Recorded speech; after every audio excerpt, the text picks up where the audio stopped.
हम सभी लोग अपनी जिंदगी में कभी ना कभी कुछ गलतियां तो जरूर करते हैं, जिसकी सजा भी हमें कभी ना कभी मिलती ही है। लेकिन जब हमारी गलती ही ना हो और हमें सजा दी जाए, यार बुरा तो लगता ही है। जी हाँ, ऐसा ही हुआ कुछ लोगों के साथ, जिन्हें बिना गलती की सजा दी गई और बाद में ये साबित हुआ कि उनकी कोई गलती नहीं थी। Number 7, Lawrence McKenny.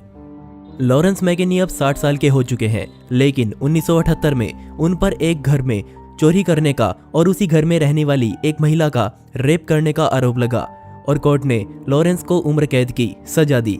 लेकिन 31 साल बाद एक बीमारी के चलते जब लॉरेंस का एक टेस्ट हुआ, तब टेस्ट में ये सामने आया कि लॉरेंस आरोपी नहीं है और कोर्ट को उसे रिहा करना पड़ा। हैरानी की बात यह रही, मुआवजे के तौर पर कोर्ट ने सिर्फ उसे $75 दिए। बाद में लॉरेंस ने भी केस ठोक दिया और उसके बाद उसे $10 लाख का मुआवजा दिया गया।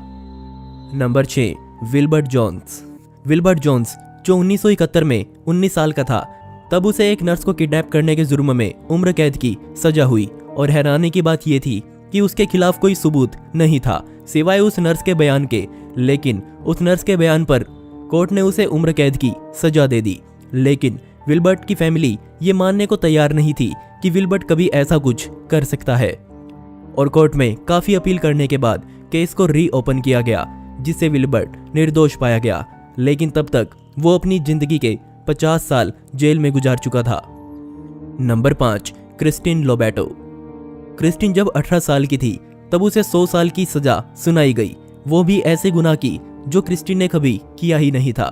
क्रिस्टिन एक पार्टी में गई जहां एक आदमी ने उसे परेशान करने की कोशिश करी और सेल्फ डिफेंस में उसने उस आदमी पे चाकू से वार किया और वहां से भाग गई।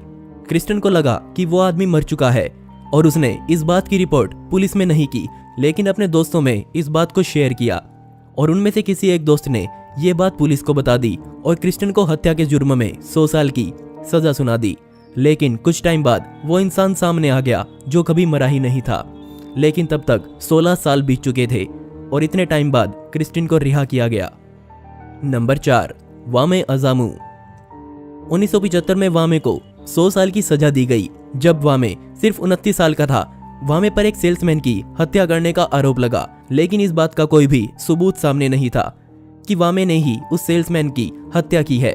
लेकिन कुछ चश्मदीदों ने उसे वहां पर जाते हुए देखा था। वामे ने यह बात मानी कि वो वहां गया जरूर था और उसने डेड बॉडी देखकर भी पुलिस को फोन नहीं किया, लेकिन उसने हत्या तो कतई नहीं की थी। ये बात उसे साबित करने में पूरे 27 साल लग गए और उसके बाद वामे को जेल से रिहा किया गया और साथ ही उसे $10 लाख का मुआवजा भी दिया गया। Number 3, mark Danny. Mark Danny को उम्र कैद की सजा दी गई जब वो सिर्फ 17 साल का था और उस पर न्यूयॉर्क में एक लड़की के साथ बलात्कार करने का आरोप था। लेकिन इस बात का कोई भी सबूत नहीं था कि मार्क ने ही उस लड़की के साथ ये सब किया है। मार्क ने कई बार कोर्ट में टेस्ट कराने की अपील की, लेकिन हर बार अपील कोर्ट ने खारिज कर दी।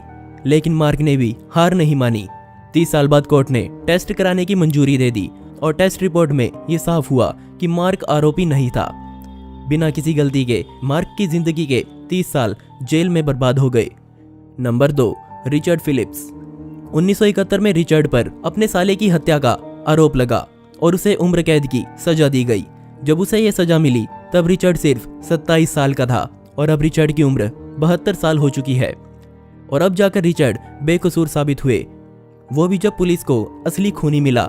रिचर्ड ने अपनी पूरी उम्र जेल में बिना किसी गलती के बिता दी और 72 साल की उम्र में वो जेल से रिहा हुए। नंबर 1, जॉन बुन। जॉन बुन को उम्र कैद की सजा दी गई जब वो सिर्फ 21 साल का था। जॉन एक ऑफ ड्यूटी ऑफिसर था और उस पे करप्ट ऑफिसर होने का आरोप लगाया गया। ये साजिश उसके खुद के स्टाफ में से एक ऑफिसर ने की थी और नकली सबूत कोर्ट में जॉन के खिलाफ पेश किए गए। जॉन आरोपी साबित हुआ, लेकिन जॉन के लॉयर्स ने हार नहीं मानी और 20 साल बाद जॉन को बेगुनाह साबित किया गया। कोर्ट ने जॉन को 41 साल की उम्र में रिहा कर दिया। दोस्तों, आपको सबसे अजीब कौन सा लगा मुझे नीचे कमेंट सेक्शन में जरूर बताइएगा और इस वीडियो का पार्ट 2 चाहिए हो तो कमेंट में पार्ट 2 लिखना न भूलें। ऐसी ही इंटरेस्टिंग वीडियोस देखने के लिए मिस्टीरियस दुनिया को अभी सब्सक्राइब करें। मिलते हैं अगली वीडियो में। यह वीडियो देखने के लिए धन्यवाद।